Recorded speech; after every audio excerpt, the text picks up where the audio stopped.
Casting side glance at the empty sacks and barrels, an elderly goblin sighed and started a speech about how he remembered the happy old times when they were full, but no one seemed to be listening.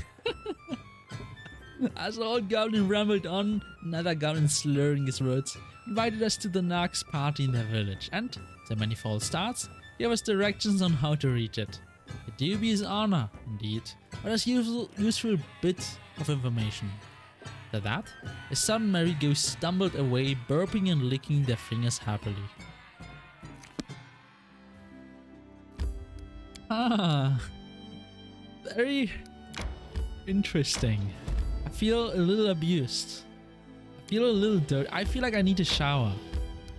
They're funny guys. What is here? Ooh, ball stones.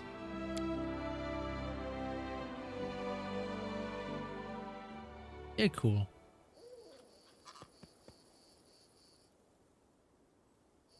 Forwards? No. I probably messed up that song. Probably could have gotten a really nice reward. Sick young man, huh? A group of travelers carrying bags, saddles and sacks full of all manner of goods and chattels are shuffling their feet on the road in front of you. Two tavern-looking men are helping one of their companions stand. A pale youth was shivering, his face covered in sweat. As you approached, the man turned to you and glared at you. Your Grace. He's so angry. Oh, he got the beast inside him, doesn't he? Who are you? The man throws a glance at his small group. Name's Urkrat.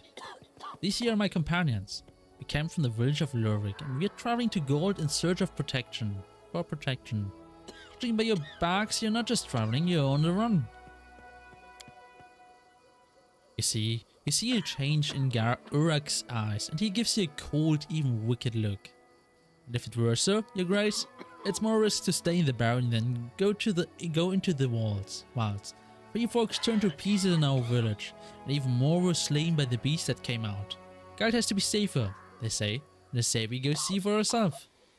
This young fellow, what's wrong with him? Oh, Verdun you mean? Must have eaten something. He was fine, see? Then felt sick, fever and all, and in the morning he began to cock blood. Are you still willing? We will make it to the border and we'll find him a healer there. Verdun gives a few deep, muffled cocks, the feverish glint in his bloodshot eyes. The glow in his cheeks, the distant look in his eyes. You have seen this before.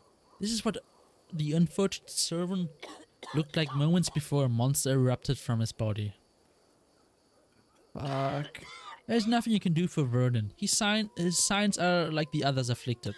Any moment, a monster might tear its way out of him. Keep your distance. Uruk pales and looks at the others. Listen up, his voice is hoarse. All back, behind the Baron. I'm sorry, Verdun, I have to think of others as well. Just a fever. Or still save us all, Verdun. Okay. That does not sound like a pleasant death. I yearn for entertainment. I took it all. Ukrat. Ukrat's hands are shaken. He turns to face you. His voice raises to a shout. Curse Lance! Curse Baron!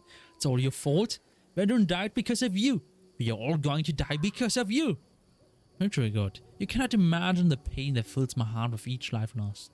I'm doing everything in my power to save those who still can't be saved. Please forgive me for I cannot protect everyone. You're making me feel bad. Let's do it. What do I care for you apologize? Brendan is not coming back. I'll not be able to protect you if you leave for God. Turn back and inside the capital. You will find protection from the beast. You will at least save those who can still be saved. The wrath on Uruk's face gives way to disbelief. Is that so? You want to sweep us away from our neighbor's side? He wipes away tears. It's all the same, no matter where we breathe our last. Either away from the home in the foreign land or out in the city street. Let us die in peace. You hear that, lads? We turn back. I am so confused about that. It sounded like he was still disagreeing with us, but he said he went back. I don't know. Sound like in the end he was okay. Oh.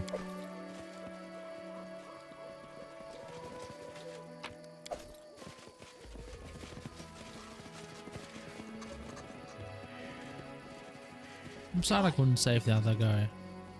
I have Tristan in my team. Why did he not? I mean, okay, it was probably too late, but he could have maybe. I don't know. Magic. Maybe.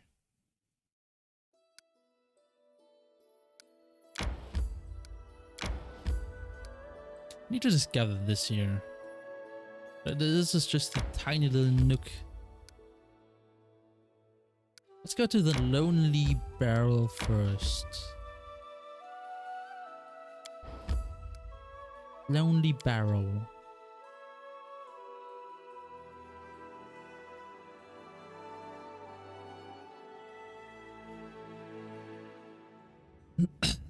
Oh, okay. This looks like not something I was expecting. Trail me. Nothing I can go in.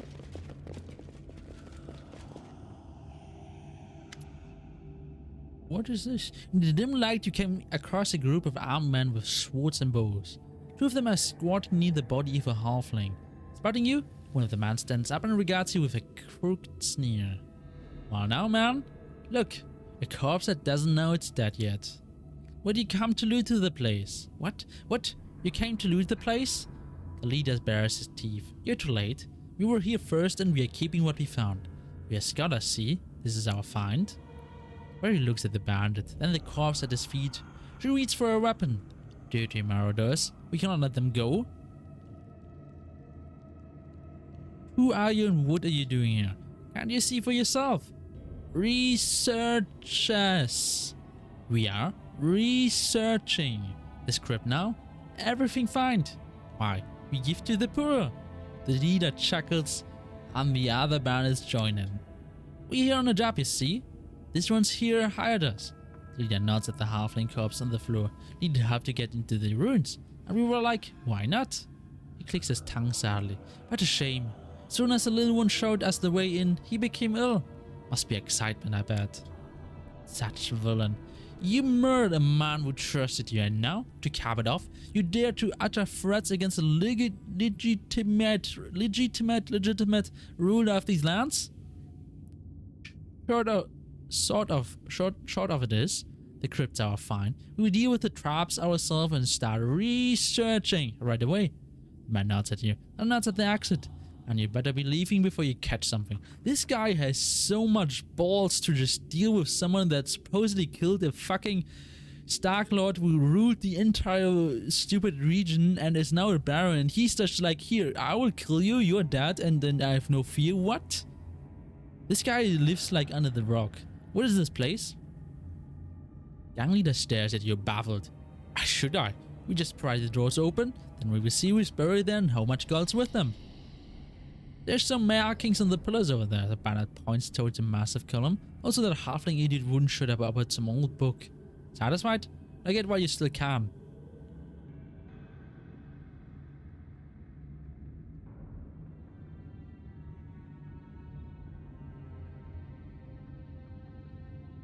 I need to kill them. I could do this. I'm so good at diplomacy, bluff, and intimidating. This is an asshole that needs to die. You've picked the wrong tone to speak with the Baron. Death to grave robbers. Yes, fellows.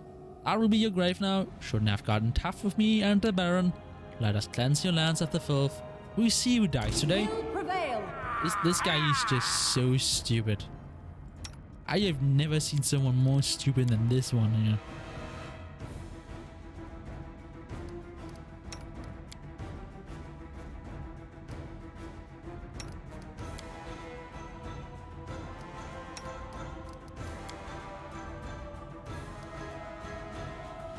Actually, let's do them on these two. They're ranged, so they should do ranged stuff.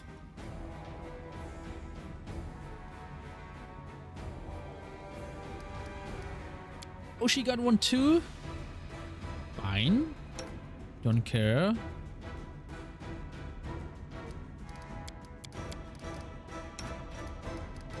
They're probably weak, but meh. I feel like buffing. Why not? Let's do this one. Electricity. Because I'm actually about to hit myself with electricity.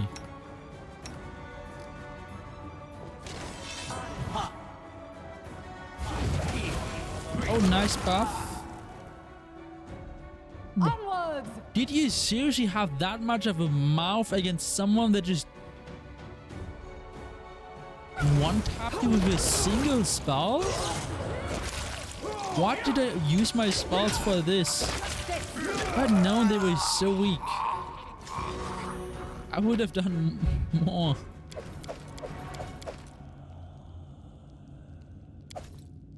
These guys had such a big mouth. Actually, let's do the difficulty up. It is long overdue. Alright, Death Store, we keep dead companions rise after combat, remove negative effect on rest. Somewhat tougher enemies. Let's crank it all up. Let's crank it all up and cry. Party speed, no. Naval character. The management heart.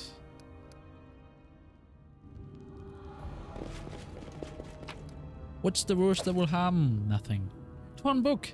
This book is torn and covered in mud. Very little of the text survived, just a small fragment of a page spread.